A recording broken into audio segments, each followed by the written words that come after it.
Bonjour. Eze sengo mingi kosola na bino na pokwa ya lelo pamba te ntango tokozalisa kosala émission ezali ke ngonga ekomi kokoma deja bangonga ya pokwa. Bandeko babolingo, bonjour à tout le monde. Raphaël Ngoma molobeli na bino lelo nazongi liso mpona bainformation. Toyei kosala mwa briefing moke na masolo nini ndenge nini makambo eza koleka kati na mboka Congo. Na mboka Congo to mpe na Afrique makambo ezali ebele.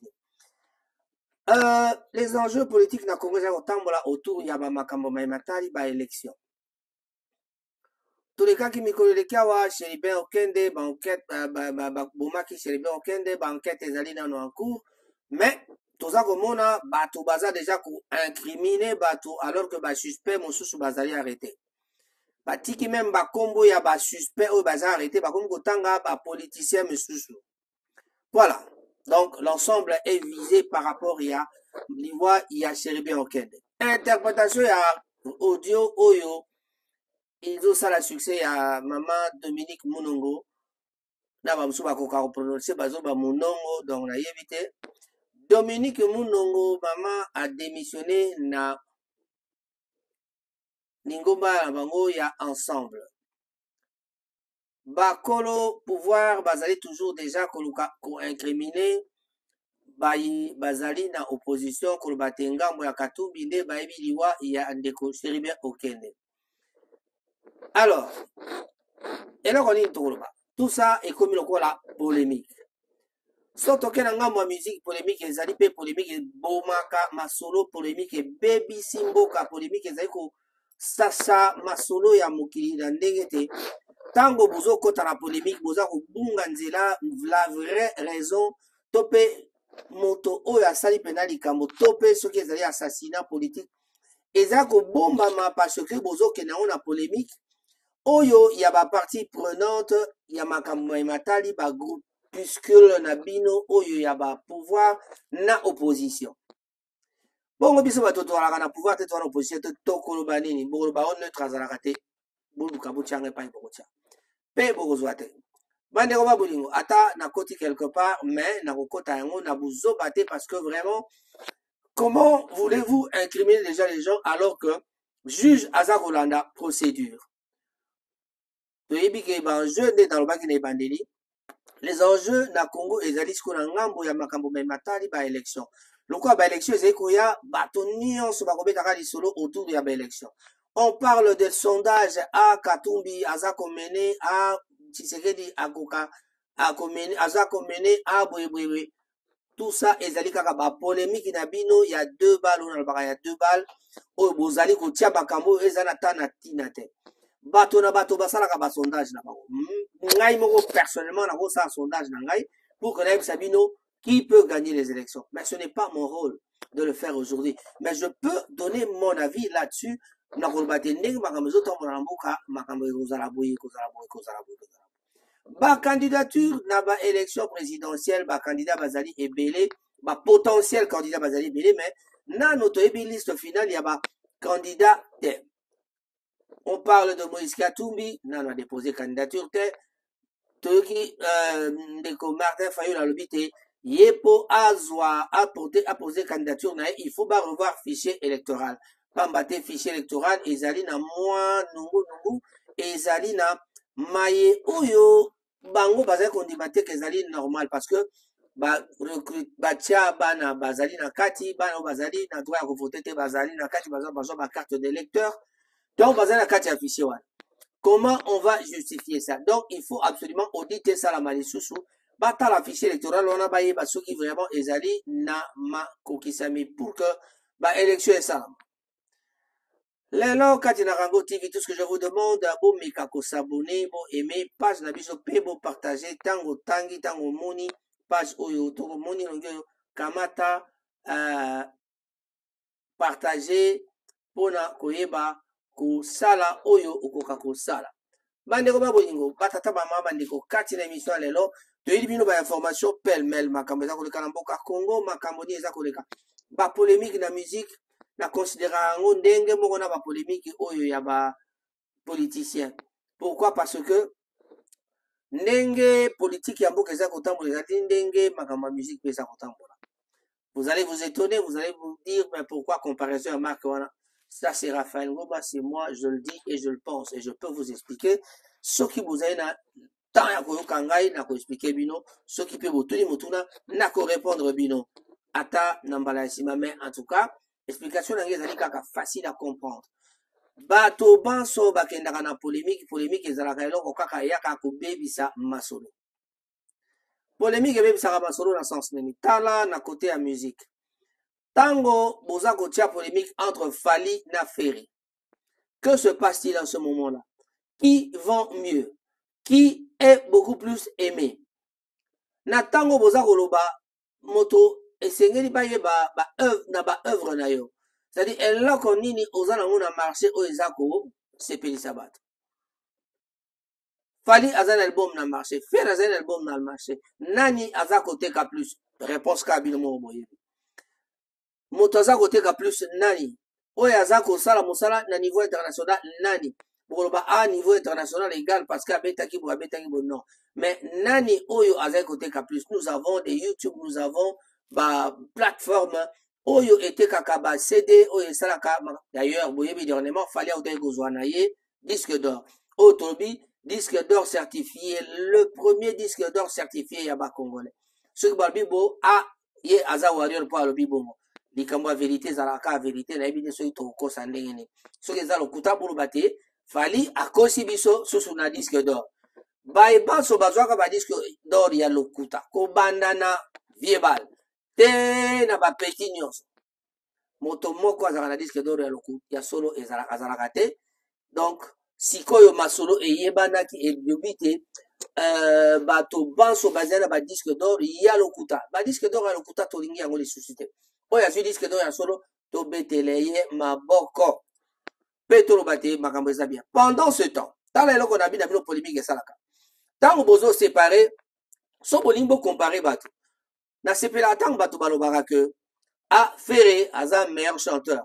Même Koutou Kofi Olomide accepte que Ferry aza meilleur chanteur. Dans ce sens que dans ce tobi total bien, Kofi accepte que Ferry mbaka kolekaye. Parce que Ferry dit que plutôt Kofi, le grand frère Kofi, mon père Mokondi, alobi te Ferry azali meilleur chanteur ya mboka oyo ya mboka wana Congo. Soki bolobi te même mon pa wandimi te Ferry azali meilleur chanteur, ça veut tout simplement dire que Kofi aleki Ferry na koyemba. Mais le roi de la rumba, surtout le roi de la rumba toloba nini, le roi de la rumba ezalaka mon pao parce que le vieux beaucoup azali susute totikali na ye ba lwambo bazali susute batabule bazali susute babombenga bazali babetaka barumba ya danger, mais peut-être bavi bakomi na bango na état ya na position oyo bakomi na teba zwa retraite yango wana donc retraite na bango eza koleka nango na malembe baza kobeta miziki na malembe mais aza sous na concurrence te eza na kwa Kofi Olomide aza presque moto moko akomi abimi na concurrence. Tango abimi na concurrence, qu'est-ce qui se passe? Bato nyonso baza kotala kaka ba génération oyo ya sika. Génération ya sika dona makambo ya kilelo yango nde kilelo mtezo sala ke ba Fally na ba Ferry même les ba vie na bango baleki nango mususu Werason pe JB Piana tokamata bao nyonso bazali na ba génération ya wenge wana. Donc soko tali bango match ekoma batanga asu bango te bango koma kwa bibemba nyoka soka tie mutu bobanga keba Wera zana mwa biloko na ye soko jiba beti plein na plein soko Wera beti donc basalaka mwa ba biloko na bango ezali na ba œuvre batikala na yango mais na makambo kilelo esali que ba petit ba comprendre qu'il faut la présence sur le terrain. Quand la présence sur le terrain, alors quoi Fally Ipupa Ninga Salaka, il est sur le terrain à tout moment. Abimsaka ba single, abimsaka ba featuring, na ba single, ba featuring, na ba tomosusu, et Sali Kaza présent sur le terrain. Qu'est-ce qu'il a dit? Je veux vivre en France. Aïko vivre en France, bato bakamati, ba comprendre que nini, na France, abani kote katinde yako za disque d'or na ye. Li kunya o bako bana etali bango o baza batali kunya etali bango. Yebo kapesa bino réponse abi kaki paka kokolo. Ah, webi kaki paka kokolo elaksaka nini? Kaki paka kokolo yalike kaki paka ko ezana ki Congo. Kaki paka ko elaksike nago kipe kutu te akipaka na yete donc atie bino boy. Alors, na yango tango bino bozali koluka ba polémique mwana mai aza koteka. Tango bino bozolo ba o inozubi kutu abetaka bien ale Fally. mwana mai aza koteka ntango boye na problème kofera yemba kitoko pendant ce temps mwana mai aza koteka petit bandala alakisi bango ke nga natekaka Fere Gola champion de champion côté voix toyebi bakorisaka Fere na ba erreur na ye Fere ba toujours jusque d'ailleurs il est loyo bon vous allez dire que non ça va comparaison mais nga ça pur vie na bango naza mena ya Fere oyo mena ya kosangana te donc so na yebisi bino ke parmi bato oyo Fere appréciaka c'est mon petit frère aussi aza parmi ba ça ne sert à rien d'en parler aujourd'hui ici mais nangi nebisa bino kaka que Fere Gola c'est un bon chanteur mais so tolandi masolo ebetamaka autour na biso toyokaka nini eloko eza kotungisa Fere ezali nini yali entourage na ye pourquoi balobaka kaka entourage na ye ça veut tout simplement dire que azali bien encadré te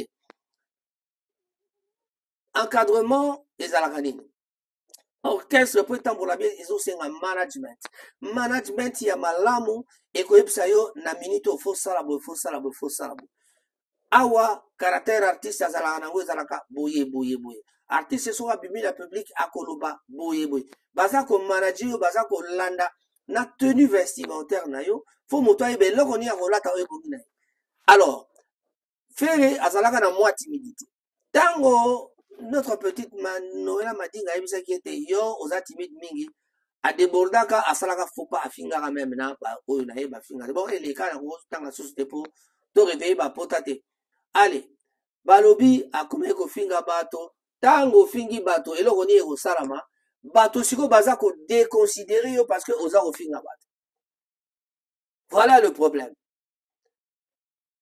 Fere eloko il faut sala il faut arranger système de jeu c'est-à-dire mosala na ye akipe mosala asala mosala na ye aluka management ya kitoko bayebake moto soko abimisi album esengaka baconcert album oyo boke représenter yango na public na mboka Kinshasa na intérieur ya pays na à l'étranger na Afrique pe na mokili mobimba malembe moke Fere c'est un bon chanteur Fere azana ba bon musicien Fere peut bien regagner une population même au-dessus a fallu azana capacité azana possibilité à kosala yango mais la polémique natangaki Inosbi eloko boma Inosbi ezeni tango bato bakoti polémique na Inosbi na mutu na ye bakotiaki polémique babenga Kofi nani babenga mopao nani kombe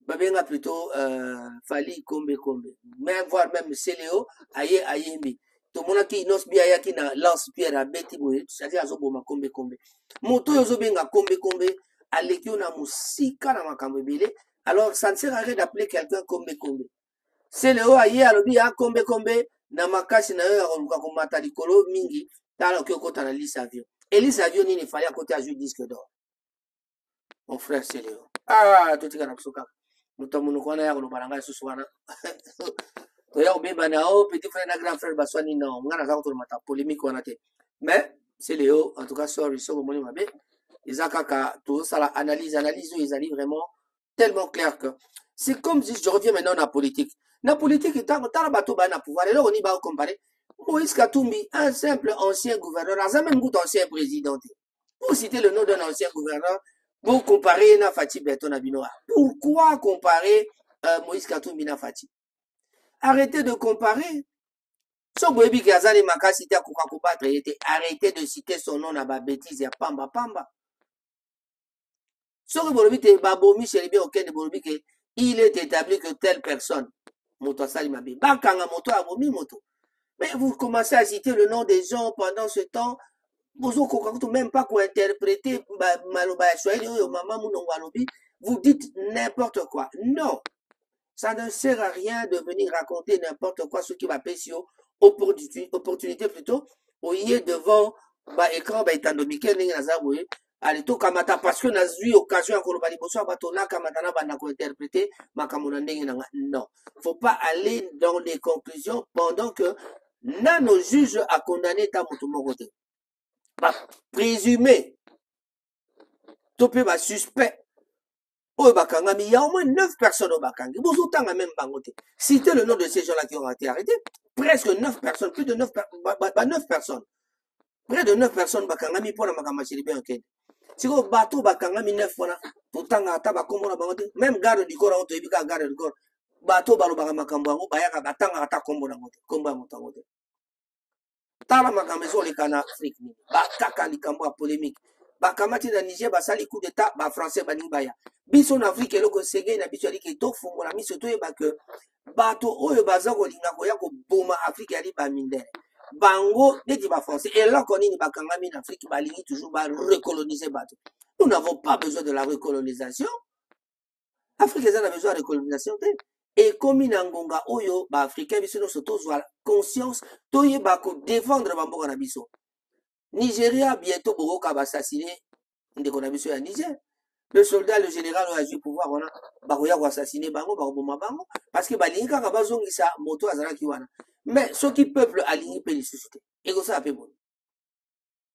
Voilà. Biso toboya makamba ba coup d'état. Mais bango ba yaka ko sala ba coup d'état. Bango ba occasionnaka ba coup d'état wana. Pe balingi ba ya ba sala coup d'état. Ba po ba tika la kaka ko konza Afrique. Makambo mindele ba konza ka biso toboya. Et qui kalate wa babenga ki président Fati babengi nani torture pour nani ah makamba sala bazo comprendre ete.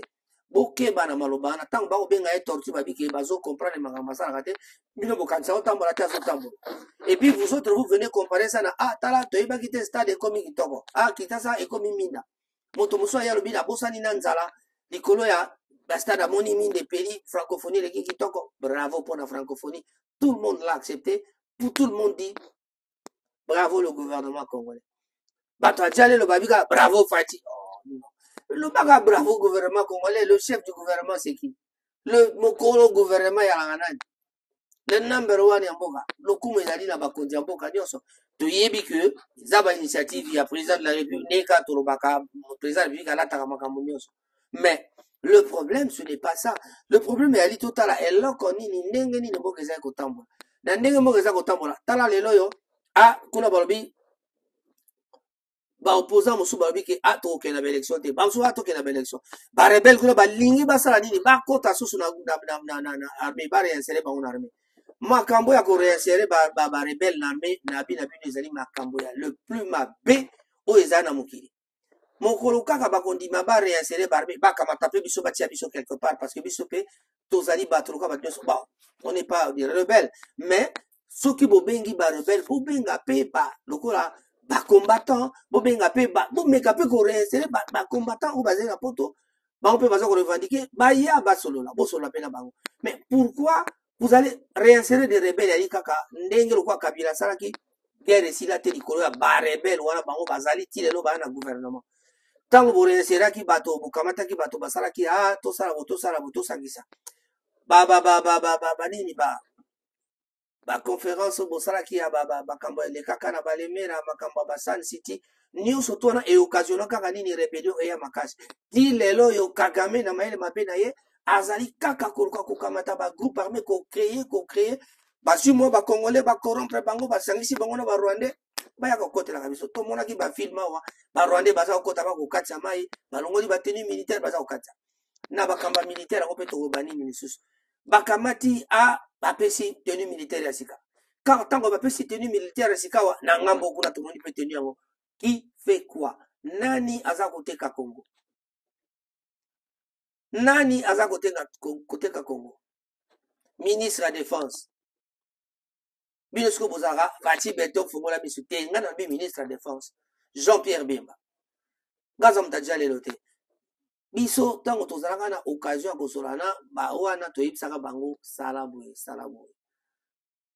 bazwi bokonzi ekomi sikoyo basala ba exigence ya mindele ba exigence ya ba partenaire ndenge mona bamboka na biso Afrique etambolaka bien te likolo ya ba partenaire oyo ba président na biso bakenda kosigner na bango ba contrat toki Fati agangi ba ganya makamba ganya est-ce que na Chine sikoyo makamba ganya esesali toyebi te batongi zina ba minerais que makamba ngo eza ndenge nini banani bakosala makambo na akokolabore na banani makambo ezokende ndenge nini to ndimi ba effort gouvernement eza kosala mais tomona évolution tokende yango ti na niveau ya social de façon à ce que peuple akoka kozala na ko se retrouver na moi part ya peuple pe emonana ezala te kaka toloba kaka basali bo mais basali nini concrètement qu'est-ce qui se fait baélection sikoyo tokomi na makambo ya baélection atolobaka makambo ya élection lelo nyonso ekosalema to ekosalema te eza toujours problème voilà donc bilan ya francophonie nayoki namoni ministre intérieur asali bilan ya francophonie moko ya liboso titre monene bakotya 0 mort donc bozali kozela bato bakufa en tout cas 0 mort. Le ministre se réjouit, le ministre de l'Intérieur se réjouit parce qu'il y a eu 0 mort. Ouais. Mais entre-temps, on a qui vous battre kaka. Reprise à projet Jean-Marc Aboum dans la cour de cassation. Voilà que tu es sans commentaire. Babi, bako recruter 13 000 policiers. Bakulu na neso bokanga bango bo moral ba comme ba policier à solo. Topé ba kenan armée boti na bango na guerre. Ituri, 15 morts de civils découverts dans les 3 villages, dans 3 villages du territoire de Irumu. Donc, tant toujours le baquet, na francophonie 0 mort, va découvrir ba mort kuna na ngambo kuna. Donc, bato bakufi kaka na kati ya Congo. Enseignement primaire et secondaire, tolobi ba école ba bi achat uniforme et fourniture de scolaire. Bon, interdiction aux écoles d'imposer. Ba pekisi ba école ba imposer achat uniforme, paie fourniture, ya ma fourniture scolaire. Donc j'espère que mes parents, oye baka makamnabino ba ebiste makamwana bako obligé ba tout c'est que motako somba pa yalingi. Conduite pieds nus. Quelles sont les sanctions possibles? Donc balobi te kotambo sa voiture pieds nus et za kamara mote totika makamwana o basala yango baiba. Voilà. Non, MONUSCO a exhorté les rebelles à s'adhérer à un programme de désarmement. Oui, programme de désarmement, il y a pas s'adhérer à un programme de désarmement, mais pas pour que ce soit désarmé, on va y son armée. Ba rebelle, ba rebelle, ba tikalaoube, ba rebelle, ba zaladi banda, ceux qui bazongi na boka, ba kota na vie civile, ba zalami, ça la normal. Et ça dit que parce que vous avez rebelles, armée, non. Parce que ce sont ces gens-là qui veulent rentrer dans l'armée, là, tu as grade à l'okuta, généraux à l'okuta, pour que vous, comme tu as grade, à généraux. En tout cas, pardon. Un civil a commis général, pour le bien, vous, comme tu as. Na Ituri, babi, au moins 300 déplacés regagnent la chefferie à Banyali, la Chabikouna. TikTok va devoir changer son algorithme en Europe. Ça change quoi? Bon, voilà, ma TikTok y a monté. Tout ça plus intéressé dans ma gamamboka. Donc, bah, titre, on est allé pour la web, ça nous donne information, et ça l'a pêle-mêle, na yango, voilà. Toi, bah, que, na Kinshasa, et là, comme on a participé, ça a mis à l'idée 5 morts, na explosion, il y a camion citerne, na Ngaba. Na rond-point Ngaba, camion citerne, et Zika Kipe, et Bomi, bateau, Balobi, bateau, mi, tano. Voilà. Un camion citerne transportant du carburant mazout en provenance de la province du Congo central a provoqué une explosion tôt ce matin aux alentours du rond-point Gaba dans la commune de Lemba. Je te parle de ça, Ezaki Lelo na Tongo, 44 minutes passées, ba déclaration à Politico, ba publié yango. Principe mawamingi na ba kufeli bato kati na explosion wana, en tout cas, ezali makambo yako zangate, topesa ba condoléances na ba famille wana. Voilà. Donc, tolobi pe tobali kokende moke na suka, bilan ya francophonie ze malamu, makambo lekai kitoko bato ba sepeli, bana Kinshasa babi baza na posa fatia vanda parce que ni wana tolobaki na liboso e bandi tolobaki makambo ya sondage. Tout ce qui sana masolo ya sondage. Sondage ezali nini? Sondage ezali opinion ya bato bozwi à travers ma question-réponse topé na website moko balobi, mais oyo ebimi bato bako douter na yango parce que popularité ya Fati et Mati Mikolo na makambo etali francophonie, ba œuvre ya francophonie epesi Fati ba valeur minene epesi makambo ba place et ya kitoko posu ya malamu par rapport à ba élection prochaine. Donc Fayulu azali na posa ya audit, mais est-ce que audit yango ekosalama? Ce qui peut salimiter eloko ni ekosalema. mais ezali na ngambo mosusu ya population oyo balobaka te soki vraiment balo batriche tokobima na nzela. Donc makambo ya tricherie ezangaka te na baélection, mais en tout cas totala kaka soki bakoyokela baninga basala audit. Mais il est vrai que Fati toloba te popularité ya Fati Mati grâce ya jeu ya francophonie, mais totala nanu makambo ndenge kozala soki bato bako sanctionner gouvernement actuel te na ba élection prochaine, parce que on ne sait jamais les gens comment les gens raisonnent, parce que ba congolais bazalaka bato oyo soki opesi t-shirt opesi moi soso lokola soso a voté pe moto na likola makambo. On a vu na temps ya bakabila makambo ezalaki ndeni, et puis tant on atangi kabila on a vu bino bobango tanga kabila ponani na pe na bino bobangaka bato na politique. Il faut que banga bato bazali populaire oyo balingi baya kozala ba candidat pe bazali populaire. Tokotanga par exemple moto akobanga ekozala Kabila Kabila te, ezali Kabila te parce qu'azali ancien président. Boyebi yeke azalaki na pouvoir. Soko asala malamu to asala mabe, peuple ayebi. Non, bino boko banga ete pouvoir akobanga ete parce qu'azalaki ancien président. Parce que peuple ayebi qui est Kabila. Elle a Kabila, ça qui est Kabila, ça qui. Mais vous avez peur de Kabila, pourquoi? Arrêtez de nous citer Kabila tout le temps. Boyena Katumbi, Katumbi azali kaka ancien gouverneur. Est-ce que gérant soit il y a gouverneur? Il y a qui gouverneur, il y a un des autres qui a combattre le président. Ce n'est peut-être pas ça. Peut-être popularité à Katumbi. Son tobi ma popularité à Katumbi, bango balobi ah azaka populaire na Katanga. Problème ezate. Azaka populaire na Katanga, mais popularité on a à Katanga. Ceux qui ont né au sa gouvernement, ça m'étonnerait. Donc, et puis bobenga kaye étranger. Ça veut tout simplement dire ceux qui babo aza étranger. Na ibike to ibike nini candidature n'état aussi qu'on mama na yango te. Et pas voilà des bossa là œuvre na bino au lieu de commencer à citer Katumbi, les Kabila, na makambo oyo ezali ata na nzela te na motote makolote. Voilà. Donc les enjeux politiques tournent autour de tout ça, ba élection makambo ezali te. To yebi que masolo ezali que nani akolonga, nani akozala candidat, ba Noël Tiani bazawana. C'était encore un challenge, on peut faire tourner, basculer Makambo. Et puis le peuple a sanctionner le pouvoir en place, puis à voter dans les pays motomososo.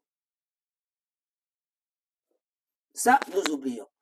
Nayango bandeko babolingo nkonga et poussani trobate tika ete nzambe azala kati na bino. Entre-temps, to epi kebe mbakende kisangani kosola bona ba troisième zone ya défense ya ba soda na biso kuna kisangani na okatanga ba service ya sécurité eza ko démanteler réseau moko to démanteler réseau moko ba démanteler réseau moko ya ba kidnappeur na ba cambrioleur. Élection 2023, la CENI est l'instrument par excellence d'opérationnalisation de la fraude en faveur de Félix Tshisekedi. Les ali maloba ya Martin Fayulu que bango CENI azali bongo opérationnaliser déjà fraude na faveur ya président Félix Antoine Tshisekedi. Voilà. Wana tosukisi lelo pona yango. Mais en tout cas, Africa et Sengeli to font la mission pour que tout défendre ba président na biso, tout défendre ba pays na biso. Pambate déjà na Niger ba lingi ba sala nyonso tout ba évincer ba putschiste oyo bazwa ki pouvoir. Makambo wana etali kaka ba Nigérien mais biso nyonso to keba na yango parce que bako ya ko boma mwana wana et puis après qu'est-ce qui va se passer? Bako bangisa ba président mosusu.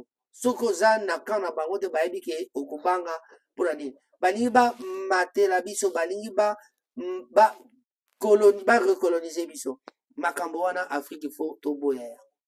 Mindele ba occidentaux ezala ba français ezala ba allemand to ba anglais bazata na ndingisa moko te ya koya koluka kotia trouble kati na mboka na biso. Tolobi pe tosukisi Raphaël Ngoma kati na Rango TV. Bobo sanate avant de quitter cette émission. Subscribe, abonnez-vous. Pambate, nous sommes là pour vous informer. Bientôt, Rango TV développer ma solo et sika. Merci beaucoup. Au revoir.